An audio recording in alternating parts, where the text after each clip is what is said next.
next wonderful guest. Make sure you get out those note-taking devices. Would you please? Would you please? The doctor is in. The doctor is in, so you want to get out those note-taking devices. Who am I talking to? Which doctor? Which doctor? Dr. Leatrice Brooks is in the house. Yes, and yeah, it's the top of the year 2020, her first Saturday back here for 2020. This is right. Your first Saturday. Okay. It is. It's January. So, guess what? We are going to roll into getting it all together, right? And she has a prolific topic, and you need to take, and we have time, you need to take heed to what we have to share, what Dr. Brooks has to share. So it's time to be emotionally healthy. And some say, here we go. How do we do that? Do I have enough paper? Is my iPad charged up? Right. Am I going to be able to take all of these notes? Yes. Definitely information you can relate to. We're at the top of the new year, 2020. We're coming off of the holiday season where a lot of emotions are stirred, awakened, good, bad, indifferent, all of the above, and then a mixture. And then there may be some new changes, drastically. Job changes, whatever, but we need to be healthy and whole. We need to learn how to get back to healthy or mimic it until it kicks in. When someone's trying to drive the stick shift for the first time, some of the teachers will say grind it till you find it. So we need these tools to practice them until it becomes habit and it appears in our lives without urging and without unction and that type of thing. We want to be automatic. We want to, do the automatic thing in terms of being healthy and whole, and at least be able to think clearly, during these times. So we're in the midst of winter, and it really looks like winter now. The snow is here. We are still, by the way, under winter weather advisory until tomorrow, 7 a.m. But this is, again, the time and season where you also have that thing called SAD that kicks in, the seasonal affective disorder. Yeah. And there's just some tools Dr. Brooks is going to share with us, how to be emotionally healthy. And hopefully we will really legitimately practice these tips and tools. Yes. So we need our community healthy and whole. And so for all of those who are under the sound of our voices, make sure you share this. Don't just keep it to yourself. Spread the love, okay? Without further ado, everybody, Dr. Leatrice Brooks. Yes, ma'am. How you doing? I am well today. How are you? I am doing very, very well. Good. Glad you're here. Yes, ma'am. How has the new year been treating you so far? I am emotionally healthy. I love it. It's been trying to come from my whole life. But you got. But I'm emotionally healthy. And you know what? It's funny because here's the thing. For those who don't know, so this is how it goes with topics for the station. Or for when I come on. So I'll text Angela and say, "Hey, what do you got in mind? What you thinking? Anything in particular?" She'll let me know. And so this time she was like, "Well, we can talk about this, but whatever. Let's just do it." And I was like, "Okay, let's do it." So the interesting thing is we didn't really talk in detail. I just sent you the topic this morning, but exactly what you said in your intro to the topic is exactly what we're talking about. Oh my gosh. Which is awesome that we're like that tuned in, because reality is it is about how can we be consistently emotionally healthy and use the tools which helps to keep us from getting to some places that we don't really want to be. Okay. And I actually had that experience. That's why I said 2020 trying to come for me. But I had that experience earlier this week, and I saw a client on Wednesday, and she had asked me how things had been going, and I tend to be transparent with my clients, and I was like, look, this week tried to get me on Monday and Tuesday, but I'm good today. Yeah. And she was like, wow, really? Like, you pulled out of that quick. I was like, yeah. Yes. Because I know what it is that I need to do. I have the tools. I have the skills. And so really today I want to share what those tools are that helped me to get out of that space. Awesome. Now, here's the thing. Reality is it's not that my situation necessarily changed, but my outlook on the situation has changed because of the things that I did. Yeah, that's key. Yeah, and so that's where we're trying to get, is to be able to, because on Monday, I was ready to shut it down. I was like, I am isolating. I don't want to do. I'm not talking to nobody. I was just like, poo-poo on myself. Like, it was just terrible. And Tuesday, I had a meltdown. Like, it was just not good. It wasn't good. But then I did these steps. Okay. And I was able to get to a different place. So you practice what you preach. Look. Okay. Yes. Okay. Yes. And so I shared that with the client on purpose because I know her life and I know her story. And I'm like, I want this to be encouraging to you. So I'm going to share it with you so that you can get there too. Oh my gosh, that is important. That is so important and impactful because you're humanizing your position. Absolutely. Absolutely. And letting clients and whoever you come in contact with it. I have these things too. I am a real person, right? Okay. For real. Pinocchio, he's a real boy. I am a real person with real person problems and challenges and issues and things that need to be dealt with in life. Yes. So because you are a doctor, psychologist, it doesn't mean you are absent from issues. No. So when you go to school to get the degree to be a psychologist, it does not come with a lifetime guarantee that you're not going to ever have to do any of the stuff that you learned. Come on. Right? It doesn't. It's not like, you have finished all these classes, therefore the rest of your life is just going to be perfect. That's not how it works. No. That's not how it works. Yeah. So, yes, I have to do these things consistently in order to be able to get the results. And I'll share this as well. This is one of the reasons why when I work with people, why I push them so much. I know that you're not going to break because I didn't break. Okay. Right? I've been through something similar emotionally to what you're going through, and I know how to get out of that space. Awesome. Yeah. Awesome. Yeah. And because I know, have experienced it, not something I read, not something I looked at on the side. This is what I really went through. Yes. And I'm going to share it with you. Yes. My pastor calls that practical experience, not just theoretical knowledge, but you've got practical experience to go along with it to say, yep, here's how to do it. Here's what they say you're supposed to do. And this is what it actually looks like to get it done. Which aligns well. I'm like, yeah. It aligns well with what's going on now, in the age of technology. Right? Yes. So this is real experience. You're showing them, hey, this stuff happens. Yes. And it's not something you read about. It's not a game. No. No. This is real. No. This is and real. You can pick it up. You can look it up on the technology piece. It can tell you what to do, but until you have someone before you that has actually lived that experience, does it become real for them? Yes.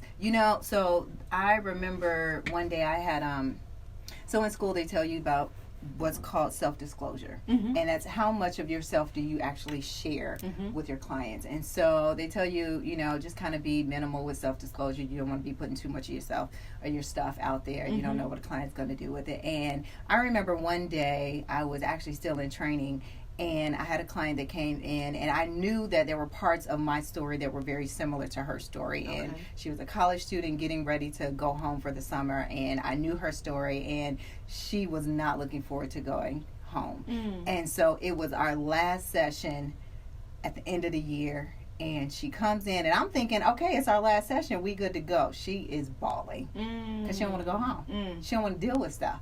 And so I took a risk, and I was like, I felt her pulling my story out of me. So I decided to share. Okay. And I shared, and she cleared her face up. She was like, I'm ready. Let's do it.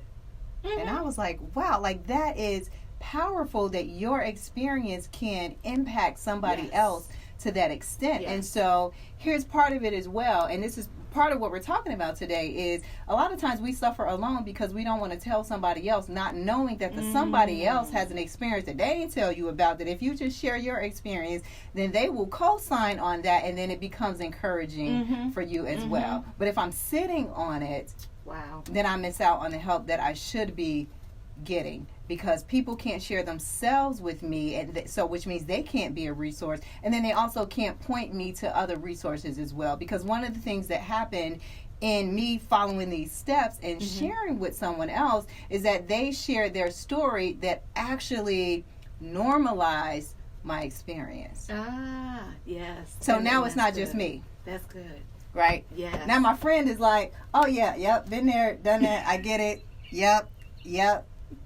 That's So all. the question becomes, Yeah.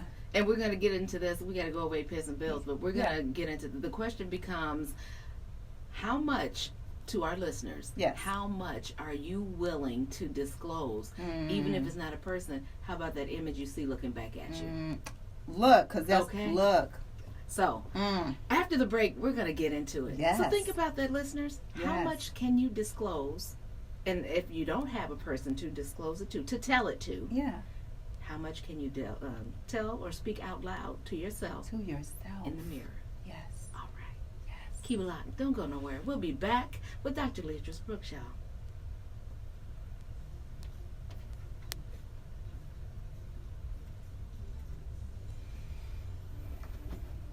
Yes, you are in there today.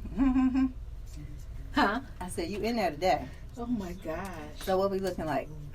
We're looking like, all right. Let me see. Somebody texted. I'm supposed to be. So I can time it out.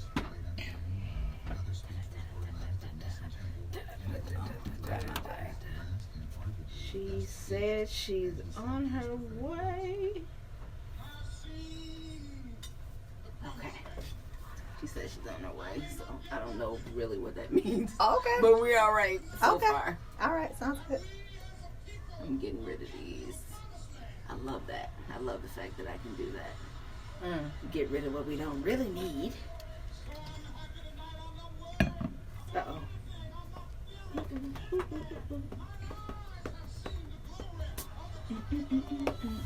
So what are you drinking over there?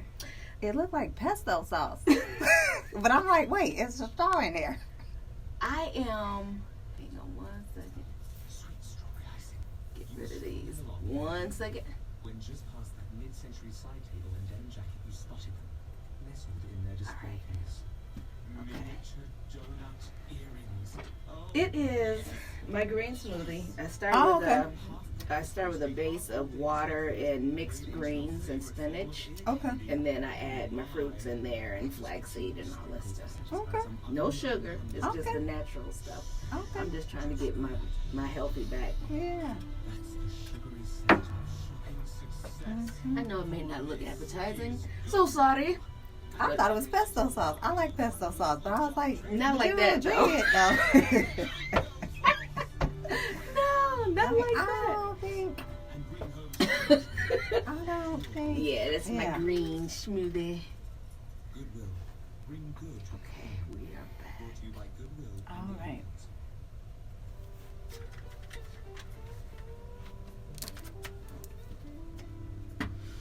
All right. All right, listeners. Kalamazoo, you tuned in to speak on it.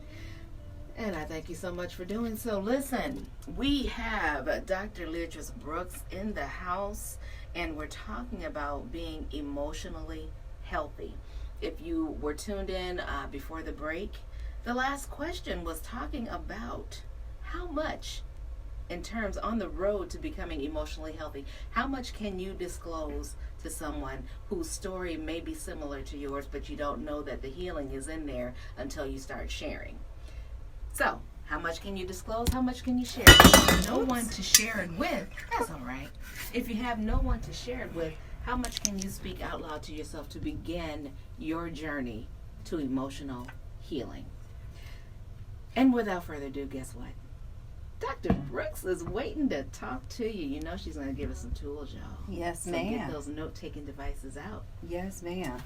All right. So what you talked about before, as you just stated before the break, was really how much can you reveal to yourself? Mm-hmm. How much can you be honest with yourself? And that's actually the first step. Oh, It's, okay. Yeah, it is. Is you have to acknowledge. You got to acknowledge that you're in a space. You got to acknowledge that something is going on with you. So when I woke up Monday morning, I knew something wasn't right. You Like, felt it. yeah. Mhm. I'm like, I'm not feeling me. No, I'm in a space today, right? So I got to be self-aware, and that's the being present with yourself. I got to be Yes. aware enough within myself to know that something is different right now than how I usually am. I have a need right now. There's something happening to me emotionally. So I've got to be honest with myself if I'm ever going to even consider reaching out to somebody else. Right. And so when I'm honest with myself, I can say, hey, because here's what we do when we're honest with ourselves. We stop, we pause. Oh, here's where I am right now. What is this about? Why am I here? What got me to this place? Okay. And then I can start processing that to figure out what are my next steps. But I got to at least be able to know that, one, something is happening right now. Acknowledge that you're in a space. And then from there, you can figure out where it's coming from and what you can do differently. Because my default space, when I identified my emotions, right? I acknowledged how I was feeling. I was feeling discouraged and overwhelmed. Those are my two feelings. And I know that my default space when I'm feeling discouraged and overwhelmed is to shut down. Like I will, right? So by the end of the day, that's what I was planning to do. Like I was ready. I was like, all right, so this is my conversation with myself in my head, right? Look in the mirror. I was like, all right, so I'm about to get off work, and when I get off work, I'm gonna go home. I'm not talking to nobody. I'm not going, like, I'm just gonna be at the house. Right? And there are a couple people that I talk to on a regular basis, like every day almost. Okay. And I was like, yep, I'm not talking to them. Like I'm just so it just so happened, and this is how things work together sometimes. So it just so happened we were having an issue with the printer the previous week, but I couldn't get it fixed until Monday. So we started fixing the printer, and then we had to finish later. So I ended up being at work longer than I anticipated because I didn't have any more appointments. And I'm sitting there working with the guy. He's remoting into the computer, and in comes my assistant, who's also my friend. Okay. Who's also one of the people that I was going to shut out. Right? Like I wasn't going to talk to her because she don't know none of this. Right. She knows none of this. And so here she comes in with all this positive energy, and then she's asked me how I'm doing, and I'm like, oh. Now because I have acknowledged the space that I'm in, I got a decision to make. Am I going to be honest with her? Yeah. About how I'm feeling? And I told her, I was like, look, I am not there. Nope. I'm not in a good space. Not where I need to be. And she was like, okay. And she knows some, things that have been transpiring and going on in life, and life has been happening. And so she said, okay, now here's the thing. That the second step is, so we acknowledge, but then we also assert. And asserting is being able to ask for what it is that you need. And that's that part about, like, how do I connect with other people when I'm going through something? And so I have this thing, this is the language that I use. I sometimes look at things as lifelines. And a lifeline is an experience or a person that, for me, I believe that God sends to help me to pull me out of a space that I'm in. So in that moment, I chose to look at her as a lifeline to help me to not shut down. Okay. And so then I made a decision that, okay, well, I'm going to engage on some level. So she was like, yep, go home. Take care of yourself. Don't do, because I was like, well, I got this work I did. She was like, yep, nope, don't do any work. So she's helping to give me some instructions about what to do. And so I appreciated reaching out to her. Then that night I had somebody reach out to me that I wasn't expecting to reach out to me. And I was like, okay, I got another lifeline. All right. So I'm going to make a decision to myself to feel good about these people connecting with me. And they didn't know what was going on, and they wasn't even reaching out about that, but I decided to experience it as a lifeline. Okay. So then the next day, my friend that I saw Monday night, she Marco Polo'd me. And because I was still kind of on the verge of, like, shutting down, right? Yeah. I was like, no, I'm not going to listen to her Marco Polo. Like, because that's part of shutting down. You isolate. So now I was like, no, well, it kept, like, looking at me. So I was like, okay, fine, I'll listen to it, right? So I listened to her Marco Polo, and here's what happened. And this is the part, and I'm going to be transparent, this is the part that most of us are afraid of. I had a meltdown. Yeah. On the Marco Polo. Okay. Like, as soon as I started saying, here's where I'm at, like, I'm like, I know I had that much water in me. Okay, like, where does it come from? Right, just being honest with someone else about how I feel. Yeah. Yeah. And so in the middle of, this is how the phone works. So I'm recording this Marco Polo. As I'm recording this Marco Polo, and I can see that she's watching me respond, but then I get a text message from her while I'm recording. And so she had stopped to record, and she says, I'm sorry that you're experiencing all of these challenges. Know that you aren't alone. And here's what happened. In the moment when she said that, I started to reflect on the things that I know are and have been going on in her life. And then I'm like, oh. For her to say that. I'm not alone. Knowing what you know. Yeah. Wow. And it reminded me, I'm not, because that's what we often think. That's what we feel. Right. Now, in that moment when I'm having my moment, I didn't forgot that she got all this other stuff going on. And so it gave me some hope and some encouragement to say, you know what, it's not just me. It's not that I'm broken. It's not that, you know, I've made different mistakes or whatever the situation might be, but it helped me to know that I'm not in this by myself. All right. We do, Doctor, have a caller on the line. Wants to ask you a question. Okay, go for it. Caller, are you there? Go ahead with your question. I'm torn between, I got to help my girlfriend and my mom. They both need my help, and I have nobody else to help me. So which one do I choose to help? So that's a really good question, because part of the challenge that we experience sometimes is that we feel like we are responsible for helping everybody, and we don't refer them to other people. Like there's only so much that we can do to help somebody else before we need to direct them to reach out to a resource, because we can take on not only our life, but then we try to take on the lives and the problems of everybody else and try to be the fixer and try to be the solver, and then now we down in the dumps because we're carrying everybody else's stuff as well. So part of this is also knowing what your boundaries are. So you got to know, like, what can I do and what can somebody else help them to do as well? Because as long as we continue to be the only person that people have to rely on, then we're going to be the only person that we have to rely on. And so when you think about the difference, even when it comes to like your girlfriend and your mom, it's okay to have boundaries in both of those relationships. Now, relationships with parents is one where people often struggle to set boundaries with. And it's not to say that you don't show up for those individuals, but, you know, one of the things that I do, sometimes I work with individuals that have Medicare. And so I will help them. I can't do everything on my own, but I will help them to get connected to the right resources. I will look some stuff up and say, hey, you know, here's a number to call. Let's go ahead and do that if they're able to do that. If they can't, what's a provider that can maybe help to take on some of this stuff? Because you can only actually live one person's life. You can't live three people's lives. Come on. Yeah. So we got to get connected to resources. What's that again, caller? All right. Awesome. Thank you. Appreciate you calling in. All right. Caller said that makes sense to him. So here's what just happened, right? He acknowledged it's too much going on.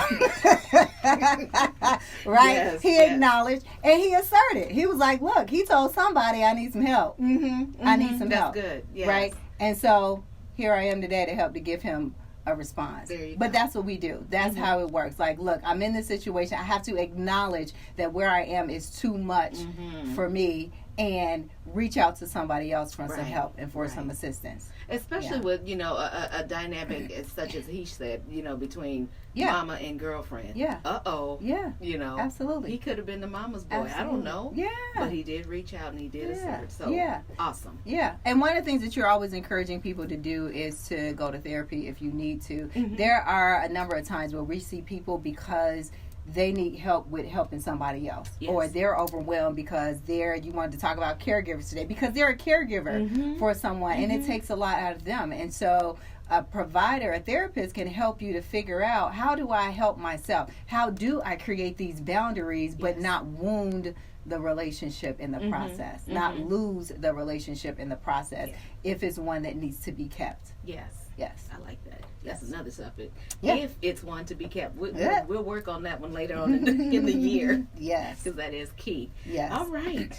Yes. So assert yourself and reach out to other people when you're able when you have identified people that are able to be supportive to you, it might not be everybody. Usually it's a handful of people, it's a couple of people that you can just really be open and honest with, that you know have your best interests at heart and have love, care, and concern for you and can be supportive. One of the things that my staff member said this week, and she says this often as we have staff transitioning and they're in different places, and there are things that they have to do that might be anxiety provoking. Yeah. And she said, don't suffer alone.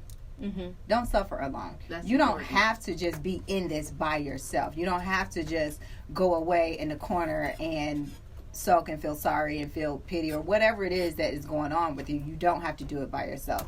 So make sure that you can talk to somebody about it. And if it's not someone that you currently have around you, then find a professional that you can talk to. Indeed. About it. I agree. All right, so we ready for this last step? Yes, ma'am. All right, so we're going to acknowledge how it is that we feel, assert our needs by communicating with other people that we have needs, and then we want to attend to our emotions. And this is the part of, I need to be sure that I'm taking care of myself and making sure that we're doing things to help us stay in the right space. So one of my friends, here's what she did. I told you in the middle of the Marco Polo, she sent me a text and was like, know that you're not alone. Something that she didn't know was that one of the things I know that helps me sometimes to pull me out of a space is music. And so I was like, man, I need a playlist. Her second text message was a playlist. And I didn't even ask for that. And she just sent it to me. And so that's what I've been playing this whole week. And so I was like, yes. In tune. Yes. Oh, wow. And so I'm like, thank you for that. Even without asking, she knew. And so what she said to me is, when I need to get it together and push through, this is the playlist that I use. And I was like, great, let's get it. Right. Wonderful. So we need to attend to our emotions and our needs. And then the other thing that I'm actually doing, and this is helpful for me because it helps me to focus, given that I'm a processor, is I'm fasting.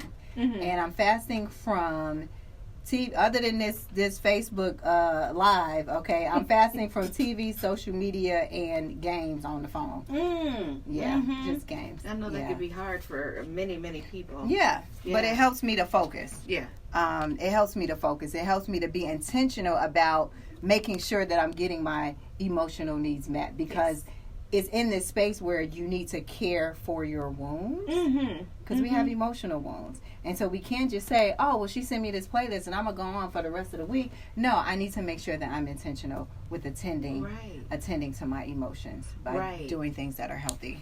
So you talked about wounds, caring for wounds and that type of thing. Yes. It's easy for that wound to scab over, because then if we're not ready to acknowledge our feelings, the scab, if you will, covers that. We don't have to deal with it until we're hit hard enough or something impacts that scab hard enough and it starts opening and oozing. So here's what happens. Like this is how I usually describe scabs and like physical wounds. So a scab is part of the healing process, right? When I acknowledge my wounds, my scab starts to form. When I assert my needs by communicating with someone else, my scab starts to form. When I don't do this, my wound stays open because I keep re-injuring myself unknowingly, and I'm not allowing it. I'm not doing anything for it to heal. And so it's kind of like when I acknowledge my emotions and I assert them and I attend to them, it's like putting Neosporin on, right? Like we gonna clean it up, use some peroxide, put some Neosporin on, put a Band-Aid on. But if I don't do any of that, I'm just oozing over everybody. I'm just bleeding over everybody. And then I'm wondering why I'm still hurt, why I'm still struggling. Because you haven't done, if I had stayed in the house and not talked to anybody, that's the equivalent of not doing anything to attend to my wound. And I would still be bleeding. And so we wonder why we're hurting still, because we haven't done anything to actually start the healing process. And that's what this does. Yeah, it starts and that's with great. acknowledge. I love the analogy because I've heard it both ways. It'll scab over. Yeah. And hey, whew, I don't have to deal with that. Let me go fix somebody else. Oh, yeah. It scabs over, yes. Yeah. it's covering Yeah. the stuff that's still living, thriving, Got you. and bubbling Got and you. boiling over Got inside. you. As soon as that thing Got was you. knocked off, Yeah. it's like, oh my gosh, Yeah. I'm not ready. Yeah. You know, Yeah. now I got to deal with this. Yeah. Because it is Yeah. oozing. Yes. So I love both ways. Yeah.